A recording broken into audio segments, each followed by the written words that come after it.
पहाड़ी की तलहटी में बसा एक छोटा सा गांव, जहां हर सुबह धुंध से लिपटी पहाड़ियों के बीच सन्नाटा गूंजता था। वहीं गांव में एक जवान लड़का रहता था जो अपनी आलसी और कामचोरी भरी जिंदगी के लिए मशहूर था। पूरे गांव में लोग उसे मजाक में आलसी कहकर पुकारते थे। उसकी दिनचर्या भी कुछ ऐसी थी। दिन भर पेड़ के नीचे लेटना, आंखें मूंदे बड़े बड़े सपने देखना और काम करने से कोसों दूर भागना। वह अक्सर सोचा करता, क्या मेरा भाग्य कभी बदलेगा? लेकिन अपने आलस के चलते उसने कभी कोशिश ही नहीं की। एक दिन गांव में अचानक एक बौद्ध भिक्षु का आगमन हुआ। भिक्षु के आगमन से गांव में हलचल मच गई। वह अगले 3 दिन तक वहीं ठहरने वाले थे। दिन भर भिक्षु गांव के लोगों से भिक्षा मांगते, उन्हें जीवन के सत्य और धर्म का ज्ञान देते और रात को गांव के बाहर बने एक पुराने बौद्ध मठ में विश्राम करते। भिक्षु की हर दिन की दिनचर्या थी गांव भर में घूमकर भिक्षा लेना और उपदेश देना। लेकिन हर बार जब वे गांव में से गुजरते, उनकी नजर उस आलसी लड़के पर पड़ती जो हमेशा उसी पेड़ के नीचे लेटा रहता। लड़के की यह निष्क्रियता भिक्षु को हर बार सोचने पर मजबूर कर देती। तीसरे दिन जब भिक्षु अपनी दिनचर्या पूरी कर गांव लौट रहे थे, तो उन्होंने लड़के के पास जाने का निश्चय किया। लड़का हमेशा की तरह पेड़ के नीचे आराम से लेटा था।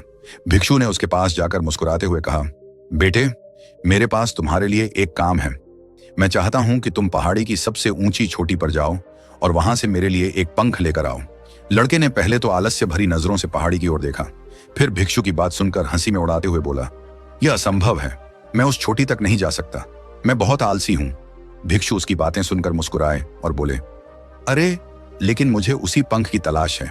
उनकी आंखों में कुछ ऐसा था मानो वह लड़के के भीतर छुपी किसी ताकत को पहचान रहे हों। आगे क्या हुआ?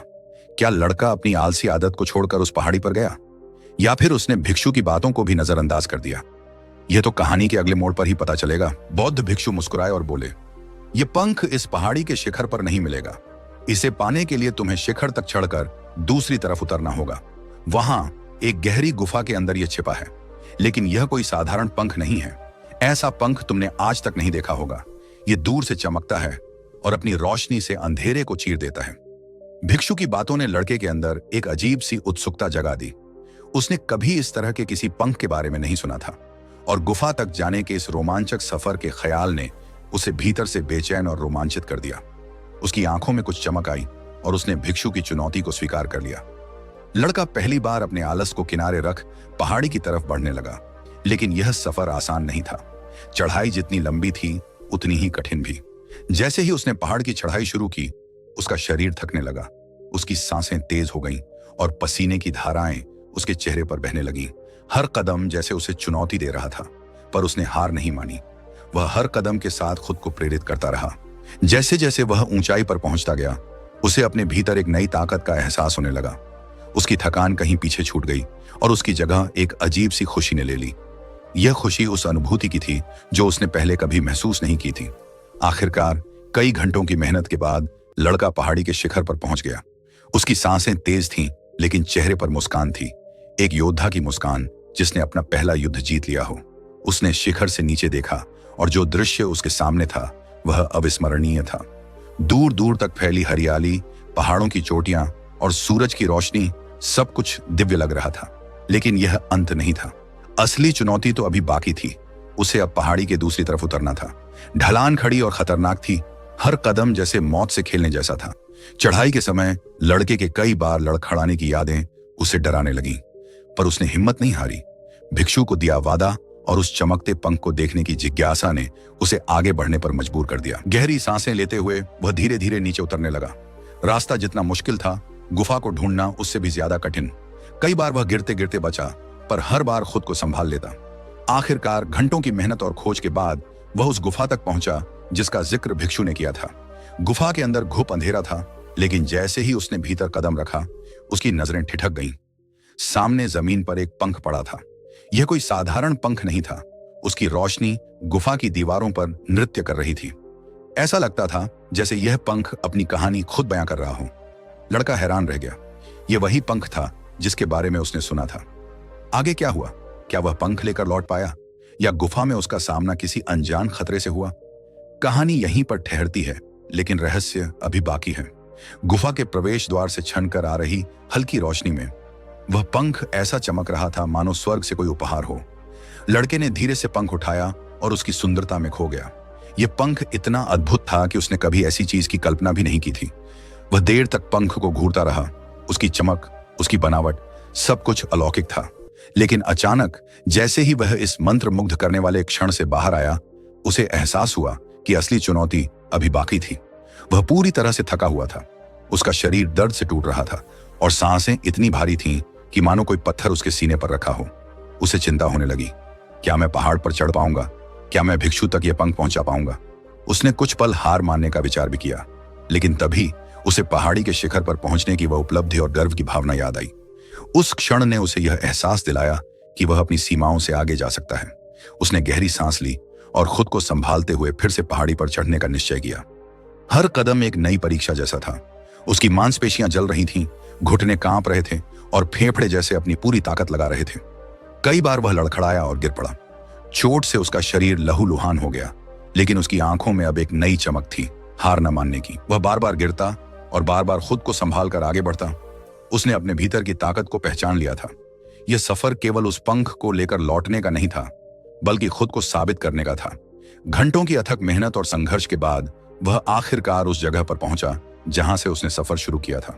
जैसे ही उसने भिक्षु के हाथों में वह पंख रखा, उसकी खुशी का ठिकाना नहीं रहा। भिक्षु ने उसकी तरफ देखा, उनकी आंखों में गर्व झलक रहा था।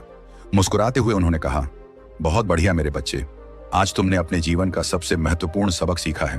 तुमने अपने आलस पर काबू पाया और अपनी छुपी हुई ताकत को पहचाना। यह पंख तो एक प्रतीक मात्र था, असली खजाना तो तुम्हारे भीतर था, तुम्हारा संकल्प और साहस। लड़के ने मुस्कुराते हुए भिक्षु की बातों को सुना। उसे एहसास हुआ कि यह सफर केवल एक पंख पाने का नहीं था, बल्कि खुद को बदलने और अपने आलस को पीछे छोड़ने का था। लेकिन कहानी यहीं खत्म नहीं होती। क्या उस पंख के साथ कुछ और रहस्य जुड़े थे, या भिक्षु के पास लड़के के लिए कोई और चुनौती थी? इसका जवाब तो आने वाले समय में ही मिलेगा। बौद्ध भिक्षु ने गहरी दृष्टि से लड़के को देखा और मुस्कुराते हुए कहा, आलस कोई ऐसी चीज नहीं है जिसे स्वीकार कर लिया जाए या सहन किया जाए। यह एक चुनौती है, एक बाधा है जिसे पार करना ही होगा। आलस को हराने के लिए तुम्हें पहला कदम उठाना ही पड़ेगा। अपनी मंजिल की ओर बढ़ना होगा और तब तक चलते रहना होगा जब तक तुम अपने लक्ष्य को हासिल नहीं कर लेते। लड़के ने भिक्षु के इन गहरे शब्दों को सुना और सिर झुकाकर सहमति जताई।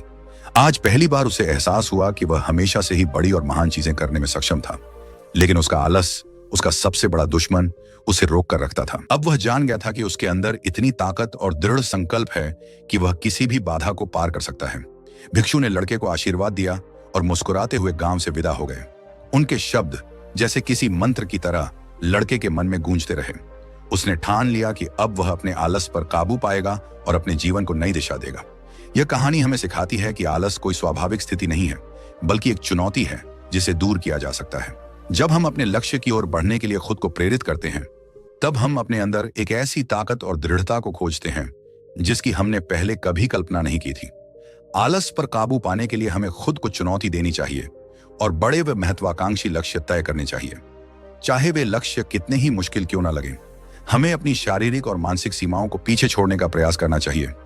असफलताओं और कठिनाइयों के बावजूद हमें अपने भीतर की मजबूती को बनाए रखना चाहिए। इसके लिए अनुशासन और निरंतरता आवश्यक है। हमें अपनी दैनिक आदतों में ऐसा बदलाव लाना चाहिए जो हमें ध्यान केंद्रित करने और क्रियाशील बने रहने में मदद करे। इसके साथ ही विकास की मानसिकता, ग्रोथ माइंडसेट को अपनाना महत्वपूर्ण है। हमें चुनौतियों और असफलताओं को अवसर के रूप में देखना चाहिए, न कि हार मानने के कारण के रूप में। जब हम अपने आराम को छोड़कर जीवन की चुनौतियों को स्वीकार करते हैं, तभी हम अपने भीतर छिपी असीम क्षमताओं और संभावनाओं का एहसास कर पाते हैं। जीवन में जो असंभव लगता है, वह केवल हमारे प्रयास और दृढ़ता की परीक्षा है। आलस पर विजय पाने के बाद कोई भी लक्ष्य दूर नहीं।